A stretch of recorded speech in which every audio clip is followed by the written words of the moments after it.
Hey everyone, happy Friday. It's Joe of Sports Grid, and it's time for Puck It with Joe. We've only got 4 games on the ice today, so it's probably going to be a quick one here, but lots of opportunities for us to make some money. Now, I hope you tailed some of those bets yesterday. We definitely cashed on a lot of those. We got some great plus money there as well. So let's jump right into today's slate. I see you guys jumping in. James, I'm so glad that you cashed with that Edmonton game. What a crazy game that was. Those both teams to score. I was actually disappointed with the Tampa Bay Lightning not able to come out strong in that first period. We did lose that one, but there was plenty of money makers across the board. Chip, nice to see you here as well, and Taylor. So let's jump into the first game.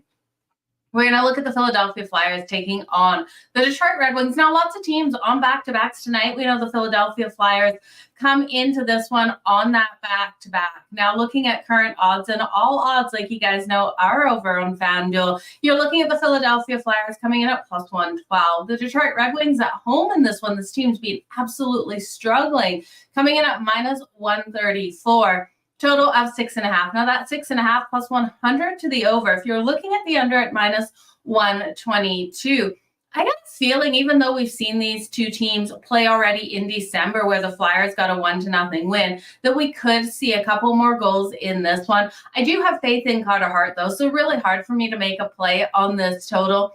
I do think the Detroit Red Wings really need to turn things around. They have lost their last 4, and that last game was versus the Winnipeg Jets on Wednesday. They lost that one 5-2. So they're giving up these goals, and they're just not scoring enough in these games.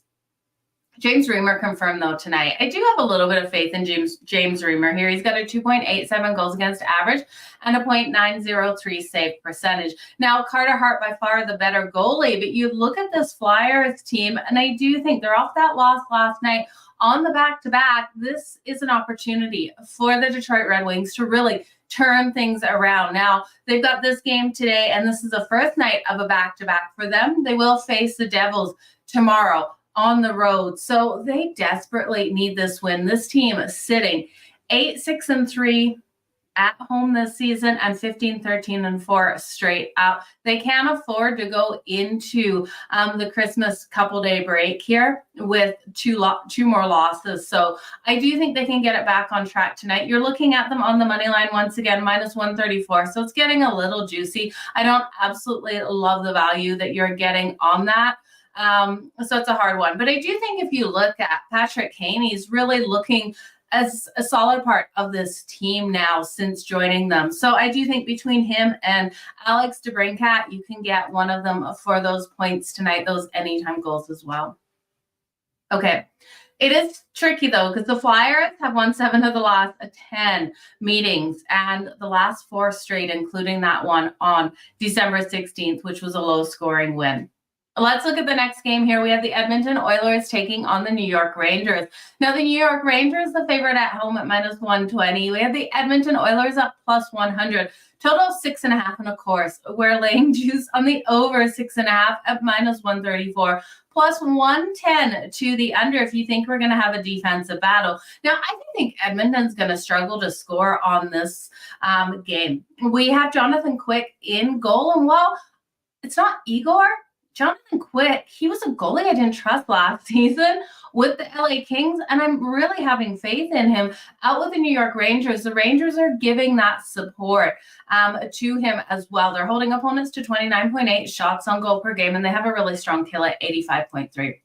I do think Jonathan Quick can do enough in this one to be able to go over his save shots on goal. Now, that number coming in at 27.5 to that over at minus 112. We look here at the Edmonton Oilers, and they are getting those shots. They're firing away. They're not getting as many high danger shots as I'd like to see out of them, but they are averaging 34.4 shots on goal. While the Rangers are supporting Jonathan Quick, I do think that 27.5 is just too low, especially considering they allow right around that 29.8. So with Edmonton coming in here off the back-to-back, they did win last night versus the New Jersey Devils 6-3. I expect them to still come out really strong offensively in this one and fire. Now, I do think the Rangers will be able to take advantage of Edmonton, especially if Edmonton goes on in the box. While we know Edmonton is strong on their power play, converting at 26.7%, We have the New York Rangers. They are the first overall, converting at 31.3%. So this team is converting on the majority of their opportunities that they can out there on the ice. When we look at them also, just for this month on that power play, they've converted on 11 to 31, so hitting at 35.5%. So this team will take advantage of the Oilers, if the Oilers come out and try to play a dirty game in this one. And on the second night of a back-to-back, I expect the Oilers to come out and play a little bit of a dirty game here. I do think this is another one. We can look at the first period over 1.5, but you guys know I hate the juice there. It's already at minus 148 on the over 1.5. I'm a little hesitant of the both teams to score. And while I do think Edmonton can probably get on the board in this game, I struggle to see Jonathan Quick giving up that early goal. So what I'd be looking at here is I'd be looking at the over 1.5 because I do think the Rangers could score too quick on Skinner. Or I would be looking at that goal in the first 5 minutes. I still do think that the New York Rangers can score really quick on Stuart Skinner in this one. That goal coming in the first 5 minutes, coming in at plus 158. And we know as well that if Edmonton is going to score, them coming out and scoring in that first period seems to be cashing in that first 5 minutes quite often. So either team can score in that first 5 minutes, and it's a plus 158 bet. This one here, though, I'm going to take the Rangers at home. I also like their team total over 3.5. I just don't trust the goaltending here for the Edmonton Oilers. And I do think with the power play of the Rangers that we'll see those goals coming. So over 3.5 for the New York Rangers coming in at plus 1.2. Now, if we're looking at players that I would circle in this game, and because I do expect those goals to come in, I'm looking at Adam Fox, the defenseman here for the New York Rangers for that anytime goal. I'm looking for value for you guys. He's coming in at plus 500. If you take him for a power play point tonight, that's coming in at plus 130, and I love that as well. Now, if you're looking at Edmonton, everyone always circles Connor McDavid, but I do think Evander Kane for the anytime goal has value at plus 220. Evan Bouchard as well for the anytime goal coming in at plus 460. So I look at those guys first. When we look at Adam Fox for the New York Rangers, that power play point, he has recorded a power play point in 15 of his last 20 games. So I like his opportunity, and we're getting great plus money there. Okay, we got a couple more games to go over. Seeing your comments coming in. Yeah, we were able to get Washington on the back-to-back. You guys don't fade Washington on a back-to-back. I have to go through and look again, but I believe their last 6 games, it could be their last 7 after last night. On that second night of a back-to-back, they have pulled off the win. So this is a team that you need to circle on that second night of a back-to-back to be able to come out strong. The Wings need to put up discipline. I absolutely agree. They need to play a cleaner game out there. Philly and Detroit under 1.5 in the first period. Christopher, I like where you're going there. Both of those teams should be able to come out nice and strong defensively with the goaltending matchup between Carter Hart and James Reimer as well. I do think that is a really solid one. Live bet over first period if no one scores in the first 5. Yeah, and I can see that because that number, you're going to get more value in that as well. Let's look at the Boston Bruins. Now, the Boston Bruins are playing tonight in Winnipeg to take on the Winnipeg Jets. This is a pick 'em right now, minus 110 on either side. So we've seen some movement in this line. Now the total is 5.5, juice to the over at minus 122 and plus 100 to the under. Looking at this game right here, we've got Swayman in for the Boston Bruins and Connor Hellebuck for the Winnipeg Jets. I do think the Boston Bruins are in a weird look-ahead spot. So hear me out on this one. I hate fading the Boston Bruins when they've lost their last 2, but I think the Winnipeg Jets can get this win tonight. The Winnipeg Jets were plus 104, plus 105 earlier this morning, and the Boston Bruins were like minus 126, minus 127. Now it's a pick, and money has been coming in on Winnipeg, and I think rightly so. The Winnipeg Jets have been playing fantastic hockey, especially with Connor Hellebuck in goal. Now we look at the Boston Bruins. They are off that loss to the Minnesota Wild in overtime on Tuesday. It was a 4-3 loss. This is their first night of a back-to-back. Guess who they have tomorrow?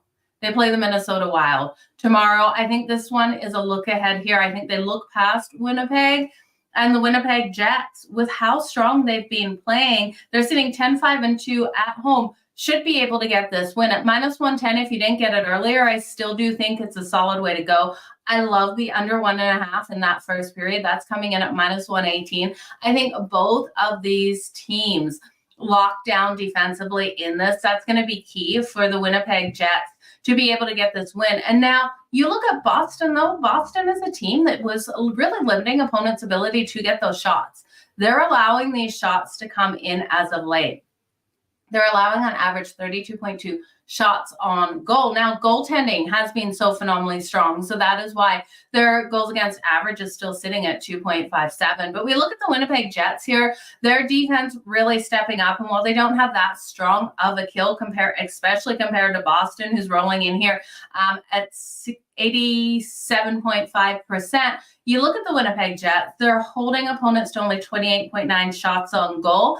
Their kill, though, it is hurting them at 74.5%. So they have to stay out of that box because their power play isn't strong either, guys. It's only clicking at 16.7%. The Boston Bruins can convert on that power play, connecting on 24.7%. So Winnipeg, if they can stay out of the box, play a disciplined game here, I think they can get this win. Give me the Winnipeg Jets on the money line.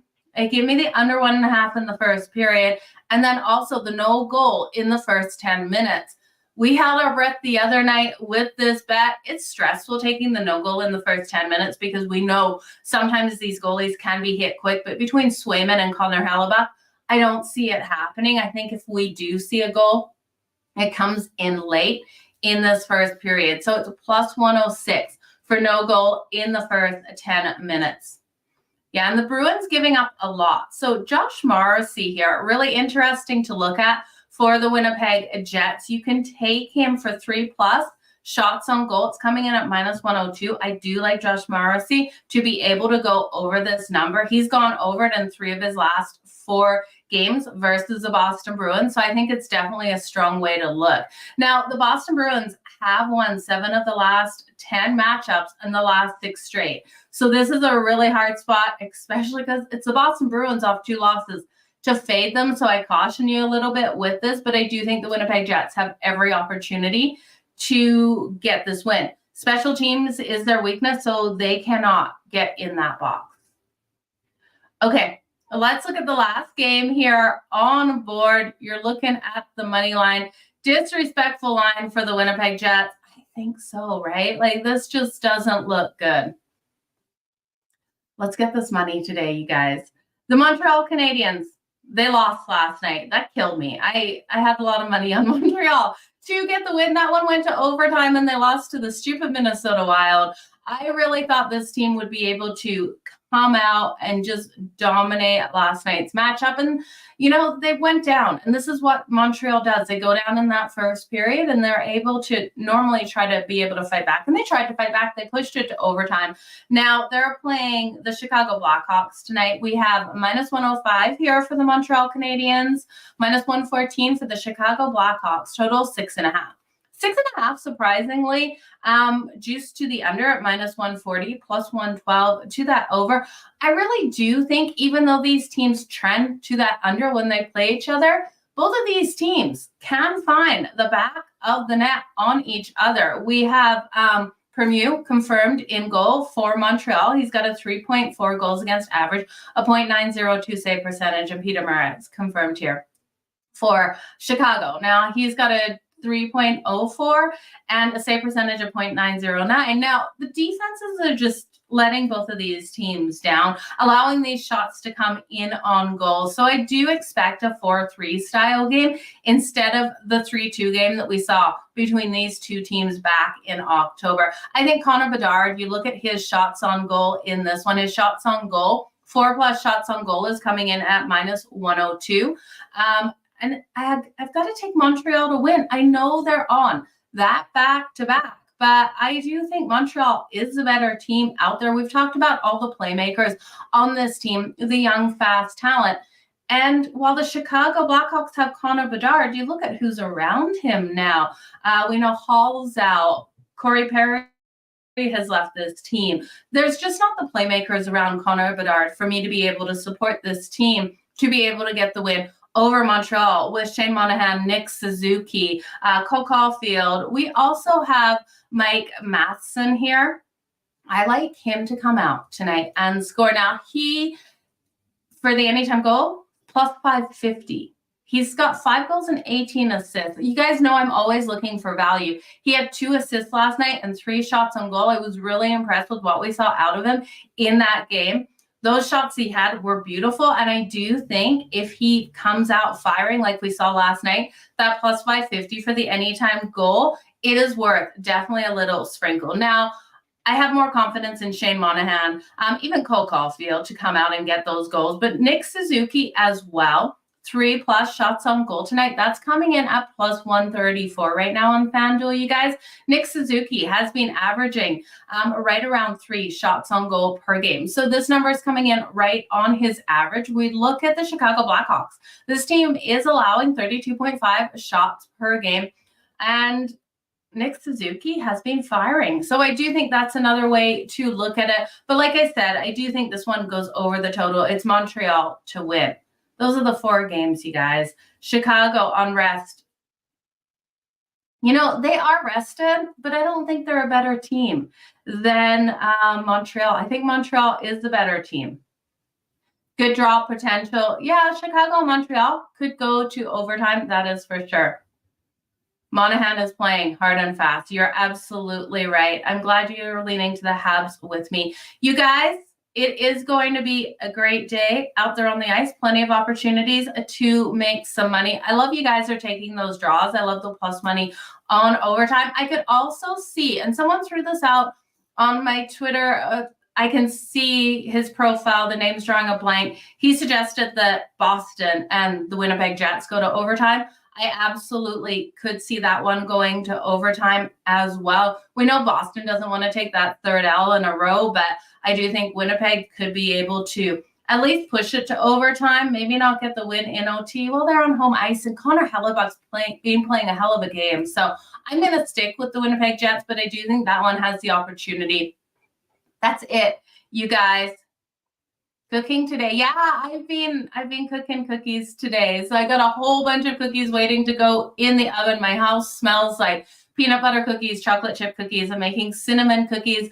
And then I'm making my famous shortbread slice, you guys. If you have not had shortbread slice, shortbread, caramel, and chocolate, it's to die for. I only make it once a year. Yeah. So I'm baking all that today. I'm going to watch some games. Let's make some freaking money. Remember, tomorrow I am on Sports Grid from 8 o'clock to midnight Eastern. So head on over. We will do a Puck It with Joe earlier in the day. So make sure you turn on those notifications, and then you'll know when we go live, because I don't know when we're going to go live tomorrow. If I'm not able to go live before the games start, you guys, stay tuned to my Twitter. I will post up what I'm liking in those earlier games, but I'm pretty sure we can get up and go live before those games kick off tomorrow. But you guys, wishing you and all of your loved ones a very Merry Christmas. If I don't see you till after Christmas, I'll be here. But if you guys are busy, have a fantastic Christmas. I wish you all the happiness in the world. You guys, if you haven't checked out the Sports Grid app, go check it out. I'll put links below this video. All the best, you guys. Bye.